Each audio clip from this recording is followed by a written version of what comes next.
ಮುನಿಯ ಯಜ್ಞಕ್ಕೆ ಕಾವಲು ಕಾಯುತ್ತ ನಿಂತರು ರಾಮ ಲಕ್ಷ್ಮಣರು.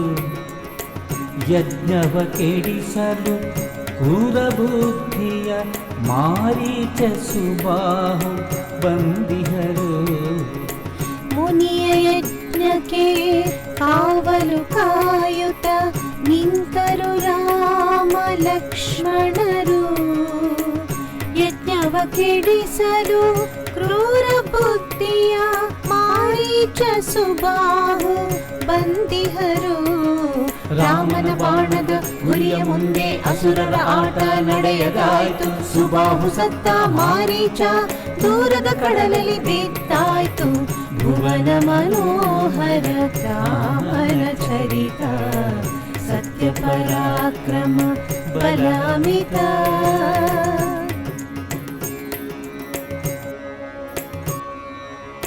ದುಷ್ಟ ಸಂಹಾರ ಮುಗಿಯಲು ಮೂವರು ನಡೆದರು ಮಿಥಿಲೆಗೆ ಸಾಗಿ. ನಡುದಾರಿಯಲಿ ಆಶ್ರಮದಲ್ಲಿ ಇದ್ದಳು ಅಹಲ್ಯೆ ಕಲ್ಲಾಗಿ. ದುಷ್ಟ ಸಂಹಾರ ಮುಗಿಯಲು ಮೂವರು ನಡೆದರು ಮಿಥಿಲೆಗೆ ಸಾಗಿ. ನಡುದಾರಿಯಲಿ ಆಶ್ರಮದಲ್ಲಿ ಇದ್ದಳು ಅಹಲ್ಯೆ ಕಲ್ಲಾಗಿ. ರಾಮನ ದಿವ್ಯಾಗಮನದಿ ಅಹಲ್ಯೆ ಶಾಪ ವಿಮೋಚನೆಗೊಂಡಿತು. ನಾರಿಗೆ ಮೋಕ್ಷವ ದೊರಕಿಸಿ ರಾಮನ ದೈವ ಸ್ವರೂಪವು ಕಂಡಿತು.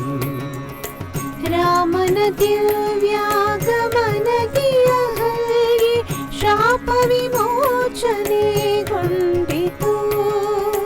ನಾರಿಗೆ ಮೋಕ್ಷವ ದೊರಕಿಸಿ ರಾಮನ ದೈವ ಸ್ವರೂಪವು ಕಂಡಿತು. ಭುವನ ಮನೋಹರ ರಾಮನ ಚರಿತ, ಸತ್ಯ ಪರಾಕ್ರಮ ಬಲಾಮಿತ.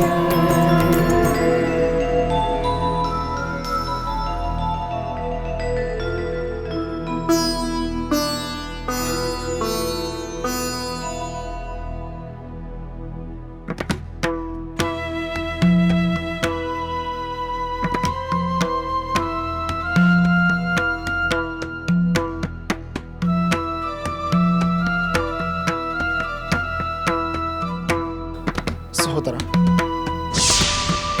ಸಹೋದರ, ನಿನ್ನೊಂದಿಗೆ ಮಾತನಾಡಲು ವಸಿಷ್ಠ ಮಹರ್ಷಿಗಳು ಬಂದಿದ್ದಾರೆ. ಹೌದೇನು? ಅವರನ್ನು ಕೂಡಲೇ ಕರೆದುಕೊಂಡು ಬಾ. ಆಗಲಿ ಸಹೋದರ.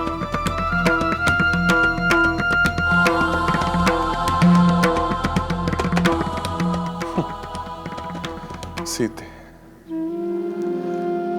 ನೀನು ಕುರ್ಲಗುರುವನ್ನು ಕಂಡಾಗೆಲ್ಲ ಅವರಿಗೆ ನಮಸ್ಕರಿಸಿ ಅವರ ಆಶೀರ್ವಾದವನ್ನು ಪಡೆಯುತ್ತಿದ್ದೆ. ಆದರೆ ಈಗ ಅವರನ್ನು ಕಾಣಲು ಆಗದಂತೆ ಕೇವಲ ಜಡ ಪ್ರತಿಮೆಯಾಗಿ ಕುಳಿತು ಬಿಟ್ಟಿರುವೆ.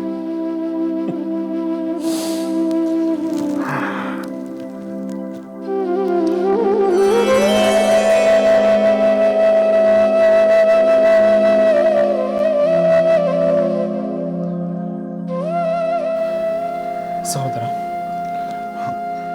ಪೂಜ್ಯರಿಗೆ ಪ್ರಣಾಮಗಳು. ಶುಭವಾಗಲಿ ರಾಮಚಂದ್ರ. ಸೀತೆಯ ಸ್ವರ್ಣಮೂರ್ತಿ ಸಿದ್ಧವಾಗಿದೆ ಎಂದು ಲಕ್ಷ್ಮಣ ತಿಳಿಸಿದ. ನೋಡಿ ಪೂಜ್ಯರೇ, ನೋಡಿ, ಇದೇ ಸೀತೆಯ ಸ್ವರ್ಣ ಪುತ್ಥಳಿ. ಮಾತಿಲ್ಲ, ಚಲನೆ ಇಲ್ಲ, ದುಃಖವಿಲ್ಲ, ಸಂತೋಷವಿಲ್ಲ, ಕೇವಲ ನಿಷ್ಕ್ರಿಯವಾದ ಒಂದು ಮೂರ್ತಿ. ಸಮಾಧಾನ ಮಾಡಿಕೊ ರಾಮಚಂದ್ರ. ಅಶ್ವಮೇಧ ಯಾಗವನ್ನು ಮಾಡಬೇಕೆಂದರೆ ಅನ್ಯ ಮಾರ್ಗವೇ ಇರಲಿಲ್ಲವಲ್ಲ? ಹೌದು ಪೂಜ್ಯರೇ, ಅನ್ಯ ಮಾರ್ಗವಿರಲಿಲ್ಲ. ನಿನ್ನ ಮನಸ್ಸಿಗೆ ಎಷ್ಟು ನೋವಾಗುತ್ತದೆ ಎಂದು ನನಗೆ ಗೊತ್ತು ರಾಮಚಂದ್ರ. ಆದರೆ ನಿನ್ನ ಸಂಕಲ್ಪ ಸಫಲವಾಗಲು ಗಮನ ಕೊಡಲೇಬೇಕಲ್ಲವೇ? ನಿಜ ಪೂಜ್ಯರೇ, ನಾನು ಯಾಗದ ಕಡೆಗೆ ಗಮನ ಕೊಡಬೇಕು. ನಿಮ್ಮ ಮಾರ್ಗದರ್ಶನದಂತೆಯೇ ನಡೆಯುತ್ತೇನೆ. ಈಗ ಅಶ್ವಮೇಧ ಕುದುರೆಯ ವಿಶೇಷ ಗುಣಲಕ್ಷಣಗಳನ್ನು ತಿಳಿಸಿದರೆ ನಾವು ಅಂತಹ ಕುದುರೆಯನ್ನೇ ಶೋಧಿಸುತ್ತೇವೆ. ಅಶ್ವಮೇಧ ಕುದುರೆಯು ಸ್ವಚ್ಛ ಬಿಳಿಯದಾಗಿರಬೇಕು.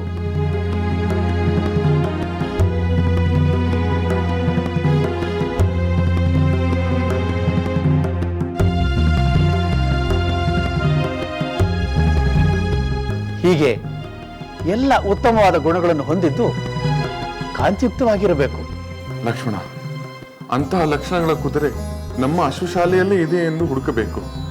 ಇಲ್ಲವಾದರೆ ಎಲ್ಲಿದ್ದರೂ ಹುಡುಕಿ ತರಬೇಕು. ಹಾಗೆ ಆಗಿದೆ. ಮೊದಲು ನಮ್ಮ ಅಶ್ವಶಾಲೆಯಲ್ಲೇ ಶೋಧಿಸುತ್ತೇನೆ. ಪೂಜ್ಯನೇ, ಅಶ್ವಶೋಧನೆ ಆದ ಮೇಲಿನ ಕಾರ್ಯವೇನು? ರಾಮಚಂದ್ರ, ವೈಶಾಖ ಶುದ್ಧ ಪೂರ್ಣಿಮೆ ದಿನ ಅದಕ್ಕೆ ವಿಧಿವತ್ತಾಗಿ ಪೂಜಿಸಬೇಕು. ನಂತರ ಅದರ ಹಣೆಯ ಮೇಲೆ ನಿನ್ನ ಶಕ್ತಿ ಸಾಮರ್ಥ್ಯದ ಬಗ್ಗೆ, ನಿನ್ನ ಸಾರ್ವಭೌಮತ್ವವನ್ನು ಒಪ್ಪುವವರು ಶರಣಾಗಬೇಕು. ಹಾಗೆಯೇ ಅಶ್ವವನ್ನು ಕಟ್ಟಿ ಹಾಕಿದವರು ಯುದ್ಧಕ್ಕೆ ಅಣಿಯಾಗಬೇಕು ಎಂದು ಬರೆಸಬೇಕು. ಹಾಗೆ ಆಗಲಿ ಪೂಜ್ಯರೇ. ಆನಂತರ ಅದು ಯಜ್ಞದ ಅಶ್ವವಾಗಿ ಸಂಚಾರ ಹೊರಡುವುದು. ಅದರ ಬೆಂಗಾವಲಿಗೆ ನಿನ್ನ ಸೈನ್ಯ ಸಾಗಬೇಕು. ಅದನ್ನು ಯಾರಾದರೂ ಕಟ್ಟಿ ಹಾಕಿದರೆ ಅವರೊಡನೆ ಯುದ್ಧ ಮಾಡಿ ಅದನ್ನು ಬಿಡಿಸಿಕೊಂಡು ಬರಲು ಸಿದ್ಧರಾಗಿರಬೇಕು. ಯಾಗಕರ್ತೃವು ದೀಕ್ಷಾಬದ್ಧನಾಗಿ ಬ್ರಹ್ಮಚರ್ಯ ವ್ರತದಲ್ಲಿದ್ದು ಯಥೇಚ್ಛವಾಗಿ ದಾನ ಧರ್ಮಗಳನ್ನು ಮಾಡಬೇಕು.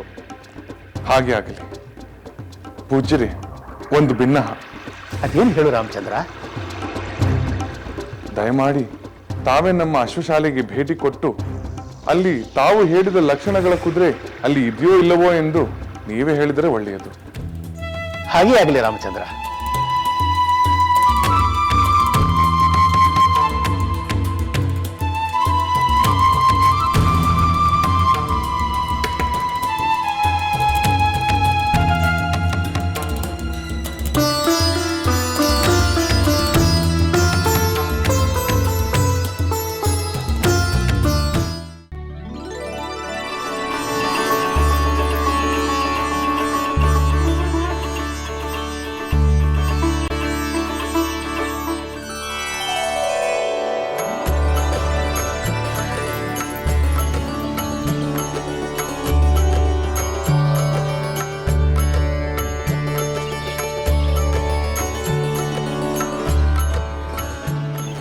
ಅಮ್ಮ, ಈ ದಿನ ಕಾಡಿನಲ್ಲಿ ಸಮ್ಮಿತ್ತುಗಳನ್ನು ತರುವ ಕಾರ್ಯ ನಮ್ಮಿಬ್ಬರದ್ದಾಗಿದೆ.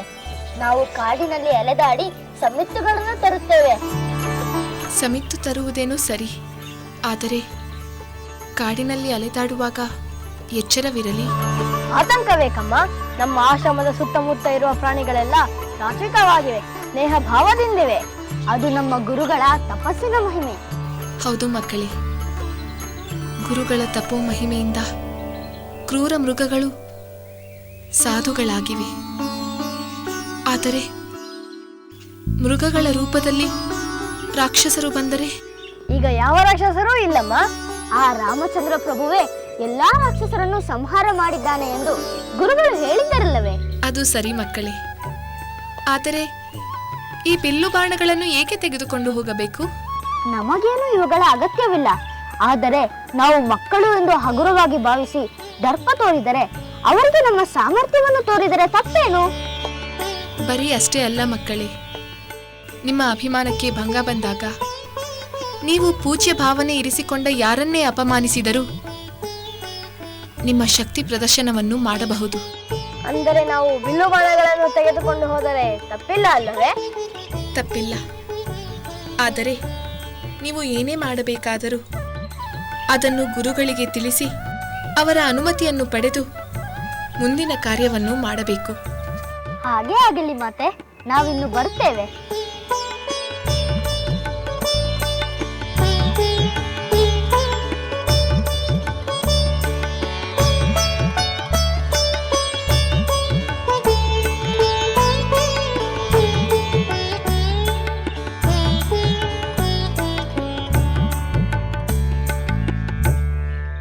ಗುರುದೇವ, ನೀವು ನಮ್ಮ ಅಶ್ವಶಾಲೆಯನ್ನು ನೋಡಿದಿರಲ್ಲವೇ? ಅಶ್ವಮೇಧ ಯಾಗಕ್ಕೆ ಸೂಕ್ತವಾದ ಲಕ್ಷಣಗಳ ಅಶ್ವ ಅಲ್ಲಿ ಇದೆಯೇ? ರಾಮಚಂದ್ರ, ನಿನ್ನ ಅಶ್ವಶಾಲೆಯು ಅತ್ಯುತ್ತಮ ಅಶ್ವಗಳಿಂದ ತುಂಬಿದೆ. ಎಲ್ಲವೂ ಉತ್ತಮ ವಂಶದ ಅಶ್ವಗಳಂತೆ ಶ್ರೇಷ್ಠವಾಗಿವೆ. ಎಲ್ಲವೂ ನನ್ನ ತಂದೆ ದಶರಥ ಮಹಾರಾಜರೇ ಮೊದಲಾದ ನಮ್ಮ ಹಿರಿಯರು ಗಳಿಸಿಟ್ಟ ಸಂಪತ್ತು ಪೂಜ್ಯರೇ. ಹೌದು ರಾಮಚಂದ್ರ, ರಘುವಂಶದ ಕೀರ್ತಿಯ ಒಂದು ಭಾಗ ಅವರ ಚದುರಂಗ ಸೇನೆ. ಕೆಂಪು, ಕಪ್ಪು, ಹೊಂಬಣ್ಣ, ಚಿತ್ರವರ್ಣದ ಅಶ್ವಗಳನ್ನು ಕಂಡು ನನಗೆ ವಿಸ್ಮಯವಾಯಿತು. ಗುರುದೇವ, ಅಶ್ವಮೇಧ ಯಾಗಕ್ಕೆ ಬೇಕಾದ ಕುದುರೆ ನಮ್ಮ ಅಶ್ವಶಾಲೆಯಲ್ಲಿ ಇದೆಯೇ? ನಿಜ ರಾಮಚಂದ್ರ, ನಾನು ಹೇಳಿದ ಸರ್ವ ಲಕ್ಷಣಗಳುಳ್ಳ ಹಲವಾರು ಅಶ್ವಗಳು ನಿನ್ನ ಅಶ್ವಶಾಲೆಯಲ್ಲಿವೆ. ಅವುಗಳಲ್ಲಿ ಒಂದನ್ನು ಆರಿಸೋಣ. ಆಗಲಿ ಗುರುದೇವ, ತಾವು ಸೂಚಿಸಿದ ಕುದುರೆಯನ್ನೇ ನಾನು ಯಾಗಕ್ಕೆ ಸಿದ್ಧಪಡಿಸುತ್ತೇನೆ. ರಾಮಚಂದ್ರ, ನೀನು ಆರಂಭ ಮಾಡಿರುವ ಈ ಅಶ್ವಮೇಧ ಯಾಗ ಸುಲಲಿತವಾಗಿ ನಿರ್ವಿಘ್ನವಾಗಿ ನೆರವೇರುವುದರಲ್ಲಿ ಯಾವ ಸಂದೇಹವೂ ಇಲ್ಲ. ರಾಮಚಂದ್ರ, ಹೀಗೆ ಹಲವಾರು ಯಜ್ಞ ಯಾಗಾದಿಗಳನ್ನು ಮಾಡಿ ಕೀರ್ತಿಶಾಲಿಯಾಗು. ಎಲ್ಲವೂ ತಮ್ಮ ಅನುಗ್ರಹ ಗುರುದೇವ. ಈ ಯಾಗಕ್ಕೆ ಅನ್ಯ ಮಹರ್ಷಿಗಳನ್ನು ಆಹ್ವಾನಿಸಬೇಕಲ್ಲವೇ? ಹೌದು, ಋಷಿ ಮುನಿಗಳು, ತಪಸ್ವಿಗಳು, ರಾಜ ಮಹಾರಾಜರು ಬಂದು ಸೇರಿದರೆ ಆ ಯಜ್ಞಕ್ಕೆ ಒಂದು ಕಳೆ. ನಾನು ನನ್ನ ಶಿಷ್ಯರ ಮೂಲಕ ಋಷಿ ಮುನಿಗಳನ್ನು, ವಿಪ್ರರನ್ನು, ತಪಸ್ವಿಗಳನ್ನು ಕರೆಸುತ್ತೇನೆ. ಗೋದಾನ, ಭೂದಾನ, ಸುವರ್ಣದಾನ ಯಥೇಚ್ಛವಾಗಿ ಸಾಗಲಿ. ರಾಮಚಂದ್ರ, ನಾನಿನ್ನು ಹೊರಡುತ್ತೇನೆ. ಮತ್ತೆ ಬಂದು ಯಜ್ಞ ಭೂಮಿಯನ್ನು ಆಯ್ಕೆ ಮಾಡಿ ಯಜ್ಞಕುಂಡದ ರಚನೆಯ ಬಗ್ಗೆ ವಿವರಿಸುತ್ತೇನೆ. ಧನ್ಯೋಸ್ಮಿ ಗುರುದೇವ, ಧನ್ಯೋಸ್ಮಿ. ಶುಭವಾಗಲಿ.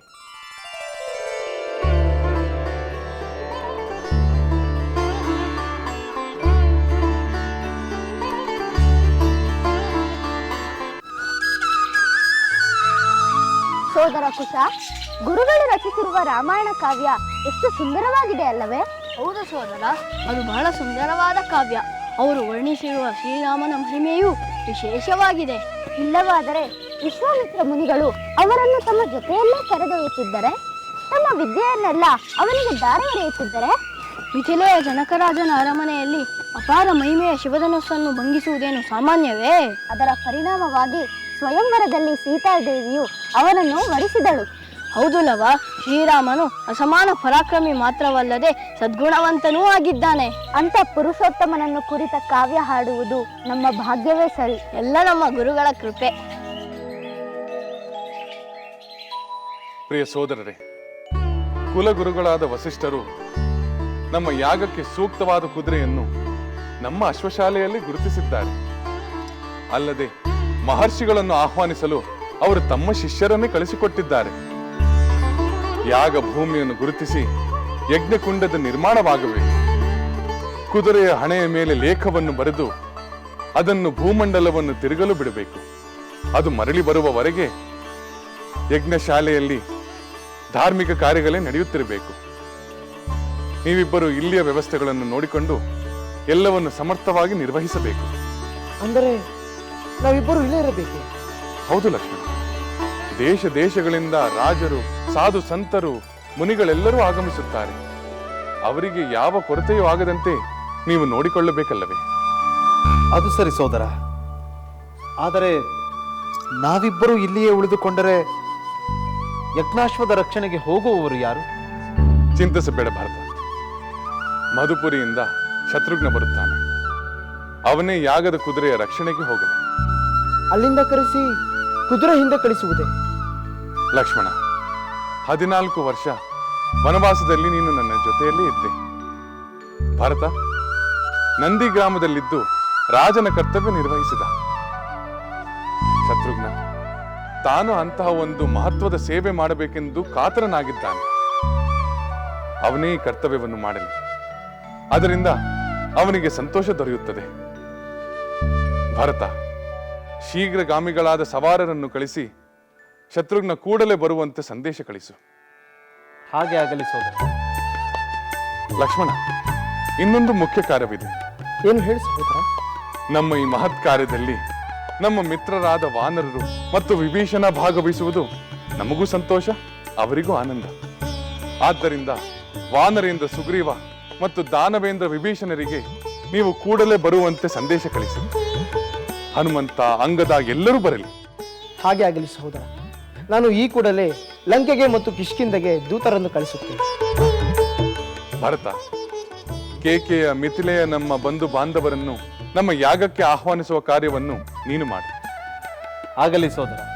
ಇನ್ನು ಮುಂದೆ ನಮ್ಮ ಕುಲಗುರುಗಳಾದ ವಸಿಷ್ಠ ಮಹರ್ಷಿಗಳ ಮಾರ್ಗದರ್ಶನದಂತೆ ನಾವು ನಡೆದುಕೊಳ್ಳಬೇಕಾಗಿದೆ.